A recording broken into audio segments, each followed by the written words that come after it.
everyone, welcome back to my channel. It's Carol at Oak House Journals. Thanks so much for joining me today, really appreciate it. And as you can see, I've got my Junk Journal July journal in front of me. This was the page that I created for prompt number 4, and I'm now going to work on prompt number 5. And in all honesty, I have to own up that I have been dreading this prompt for the simple reason that when the prompts came out, I worked out where prompt number 5 would fall, and it falls on this page. And you may well have gleaned from the previous videos that I've done so far on this Junk Journal July challenge, I absolutely adore this paper. I knew that anything I did on this, I would struggle if it meant covering it up in any way, shape or form, and that's exactly what I've got to do today.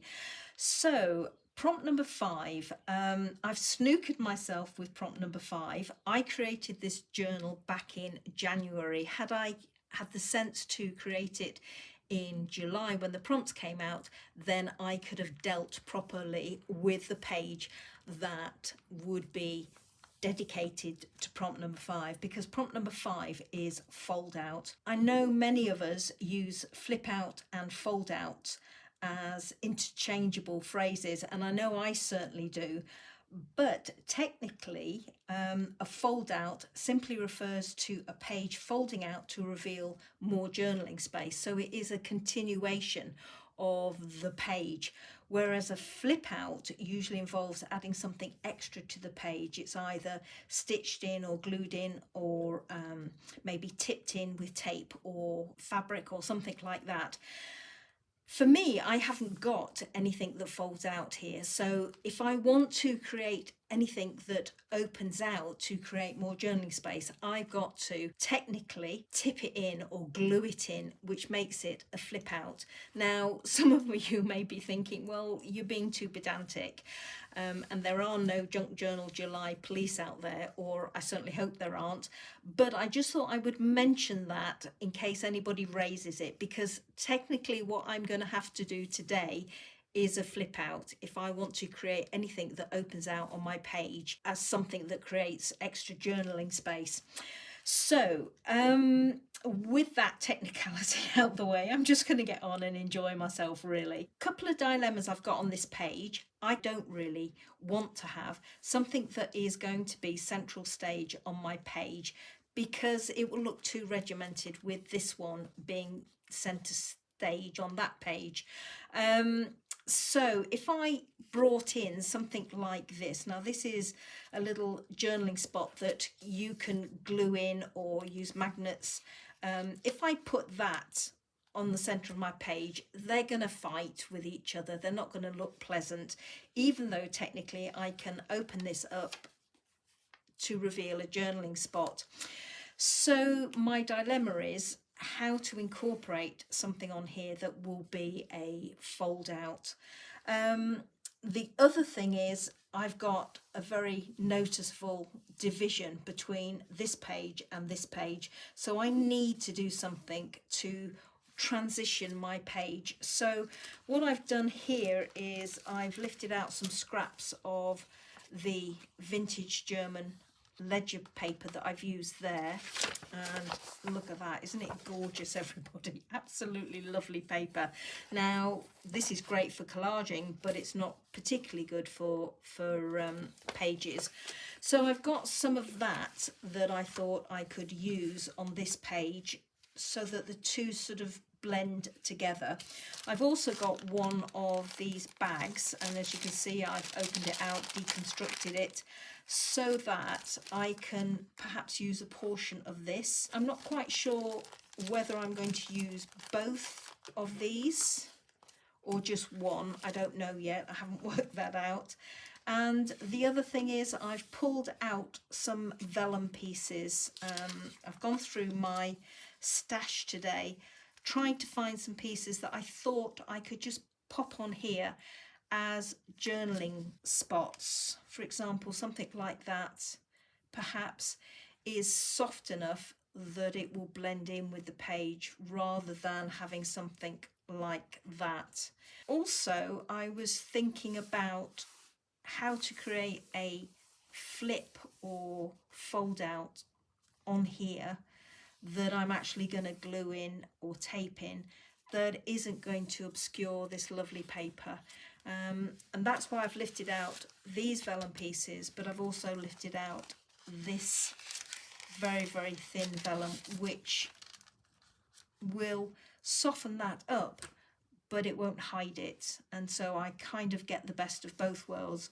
You know, I could have something like that, and whilst it's not revealing a journaling spot here on the back of this piece of lightweight vellum, I could have something like this underneath, for example, that would be what I need. So I'm just going to switch the camera onto hyperlapse and have a little play and see what I can come up with, everybody. So here I am just auditioning one or two of those vellum pieces that I lifted out of my stash around the page. Particularly like this floral wreath, but I couldn't quite work out how to fit it in. And that was just a piece of stamped tissue paper. That was that journaling piece. Back to that floral wreath, and you'll see I keep on doing that.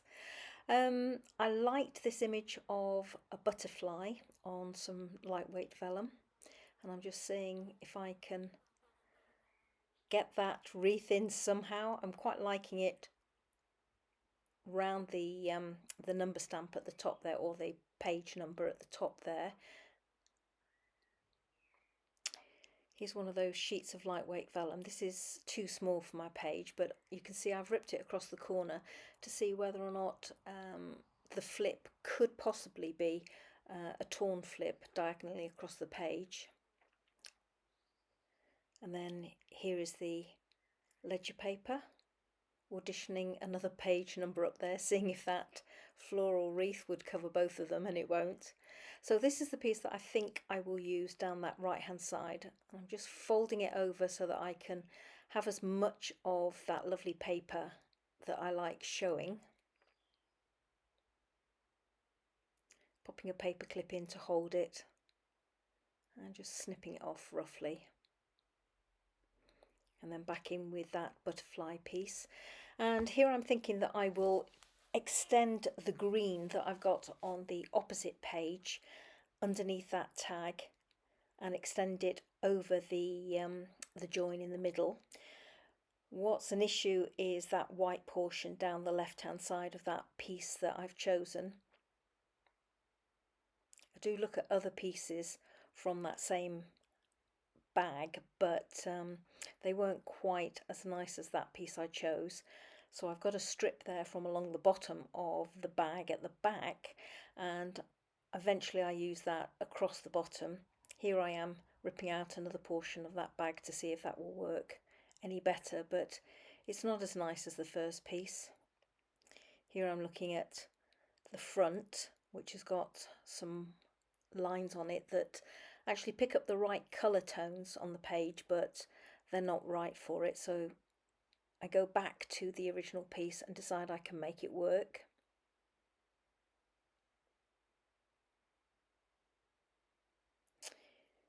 Here I am taking away that white strip that was giving me a bit of an issue rather. Glue my piece in place and finding a little bit at the top there that I can use to hide that portion up there. And the lovely thing about this, these bags, are that they behave a bit like tissue paper. Once they're glued in place, you can't see any joins, so it's very forgiving to work with. Here I'm playing with a bit along the bottom and snipping it away. There we go. Quite happy with that. And now I'm going to get rid of that piece that I folded over, straightening up that edge. I decided, having a look at the rough torn edge, that I wanted a straight edge on it. Didn't quite have the courage to wrap it around the page. And here I am gluing it down. Sorry, a little bit off camera there. So that's the transition between the two pages done, and I've decided on this butterfly, so I'm going with that. Still trying to find a place for that wreath. Here I'm just putting a piece of prose underneath that I rather like, and then a piece of the ledger paper that is unwritten, and I'm just cutting that to size so that I can create a hidden journaling spot underneath that piece of prose.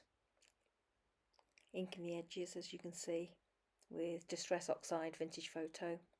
It's always my go-to. Gluing it in place, there we go. And I've decided the best place for it is that bottom right hand corner. You did see me trying to have a look and see what it would look like if I only put a portion on the page. Decided I'm going to go with a full page vellum flip that will be glued at the top.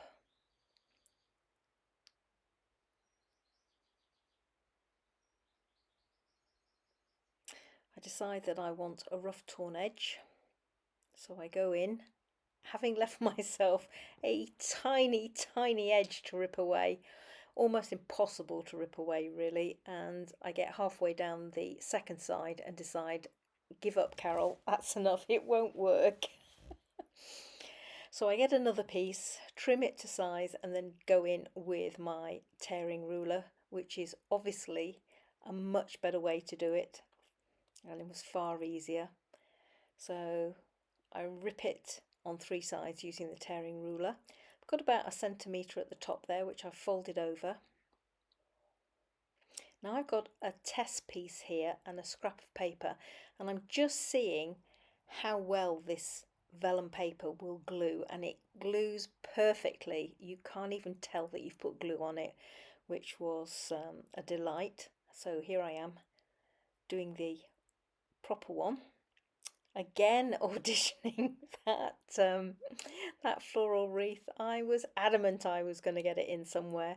Of course, by adding that little bit of green extension from the left page to the right, I've covered over that page number.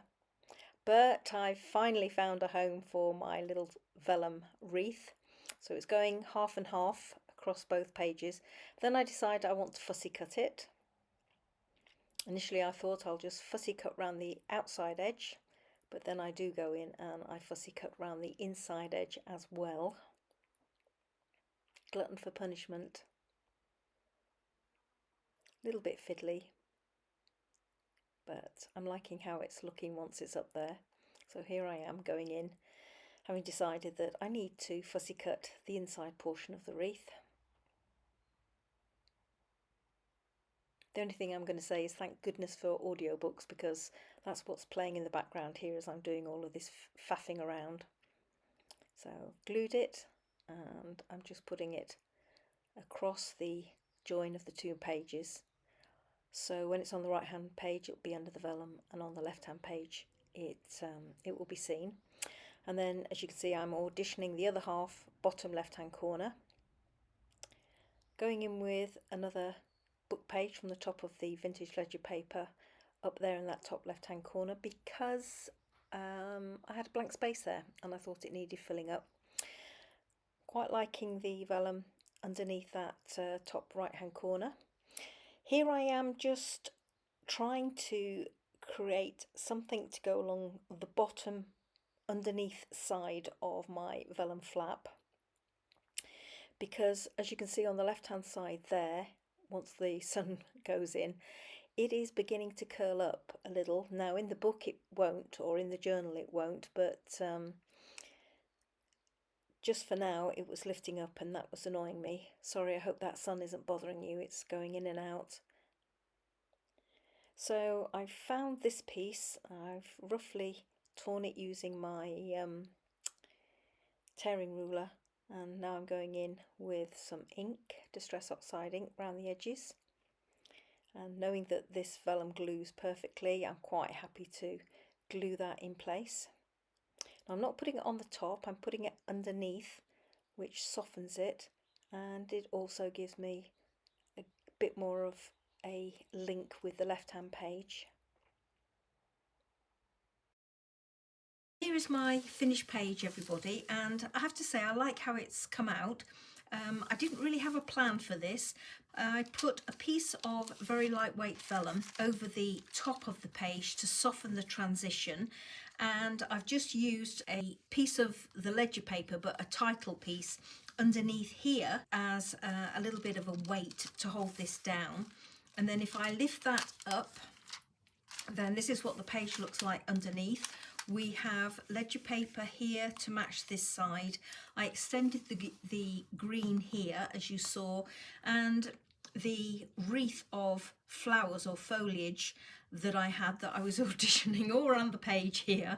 I chopped in half, fussy cut it, and I've put a little bit at the top and a little bit at the bottom to try and kind of ease the two pages together.